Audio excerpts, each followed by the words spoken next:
अस्सलाम वालेकुम दोस्तों। कुछ दिन पहले मैंने आपको लैब सेक्शन के हवाले से लेक्चर दिया था। तो उस लेक्चर में सबसे पहले जो हमारे पास यहाँ सबसे ज़्यादा जो ब्लड टेस्ट होती है या लैब डायग्नोसिस होती है वो हमारे पास जो सेक्शन है वो क्लिनिकल केमिस्ट्री या बायोकेमिस्ट्री सेक्शन है। उसके बाद दूसरे नंबर पे हमारे पास हिस्टोपैथोलॉजी साइटोलॉजी सेक्शन है और तीसरे नंबर पे हमारे पास जो सेक्शन है वो ब्लड बैंकिंग है और चौथे नंबर पे हमारे पास जो सेक्शन है वो माइक्रोबायोलॉजी सेक्शन है और पांचवें नंबर पे जो हमारे पास सेक्शन है वो हेमाटोलॉजी है और छठे नंबर पे हमारे पास जो सेक्शन है वो मॉलिक्यूलर पैथोलॉजी है। तो आज जो मैं सेक्शन स्टार्ट करने वाला हूँ वो है हेमाटोलॉजी। ठीक है, हेमाटोलॉजी जो है यूके इंग्लिश में जो है HEA लिखते हैं और जो है अमेरिकन इंग्लिश में इंग्लिश लैंग्वेज में जो है HE लिखते हैं। अच्छा, हेमाटोलॉजी जो फील्ड है हमारे पास वो ब्लड और ब्लड से रिलेटेड जो जो भी डिसऑर्डर्स है, जो भी मसले मसाइल है उसके हवाले से है। इसमें सबसे पहले हमारे पास आता है डायग्नोसिस और दूसरे नंबर पे ट्रीटमेंट और तीसरे नंबर पे हमारे पास प्रिवेंशन आती है। अच्छा, ब्लड और ब्लड से रिलेटेड जो हमारे पास कंपोनेंट है वो ब्लड कंपोनेंट वो है हमारे पास, जैसे मिसाल के तौर पे RBC, रेड ब्लड सेल्स, इसे जो है एराथ्रोसाइट्स भी कहा जाता है। और दूसरे नंबर पे हमारे पास ल्यूकोसाइट्स, WBCs भी इन्हें कहा जाता है। ठीक है, इन्हें TLC, टोटल ल्यूकोसाइट काउंट भी कहा जाता है। और तीसरे नंबर पे हमारे पास आता है प्लेटिलेट, इनको थ्रोम्बोसाइट्स भी कहा जाता है और थ्रोम्बोसाइट्स भी कहा जाता है, प्लेटिलेट भी कहा जाता है, दोनों एक ही नाम है इनके। और जो है ब्लड से रिलेटेड डिसऑर्डर्स हमारे पास कौन से होते हैं, मिसाल के तौर पे एनीमिया हो गया, खून की कमी हो गई, या ब्लड कैंसर हो गया, या कोई इन्फेक्शन हो गया ब्लड में। अच्छा, ब्लड में जब भी गड़बड़ होने की वजह से या कोई भी मसला मसाइल होने की वजह से सबसे पहले जो हम डायग्नोसिस करवाते हैं या टेस्ट करवाते हैं वो हमारे सामने होती है टेस्ट CBC।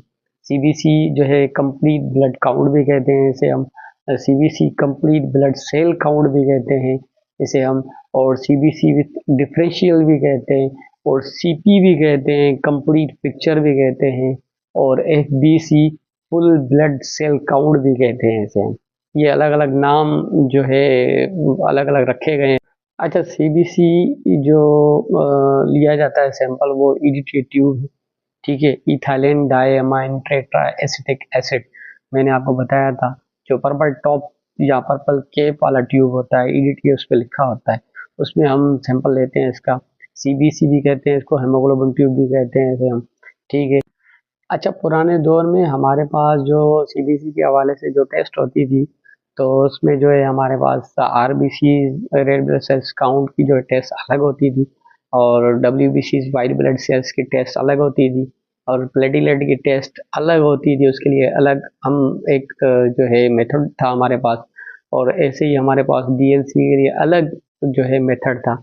अब हमारे पास इस दौर में, जो जदीद दौर में, हमारे पास टेक्नोलॉजी के साथ मशीनरी आ गई है, जो जो CBC को विद इन जो है मिनट्स के अंदर हमें रिजल्ट दे देती है CBC सैंपल का।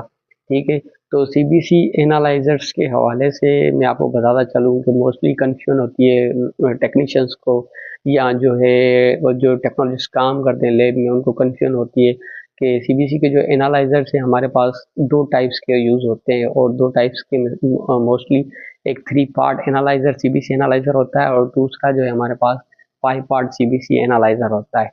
ठीक है, इन दोनों में फ़र्क क्या है ये जहन में रखें कि 3 पार्ट एनालाइजर हम उसे कहते हैं जब CBC सैंपल मिक्स करके हम चलाते हैं तो उसके प्रिंट आउट में हमारे पास जो WBCs के जो टाइप्स हैं या WBCs का जो प्रिंट आउट आता है उसमें लिखा होता है मोनोसाइट, लिम्फोसाइट और ग्रेनुलोसाइट्स।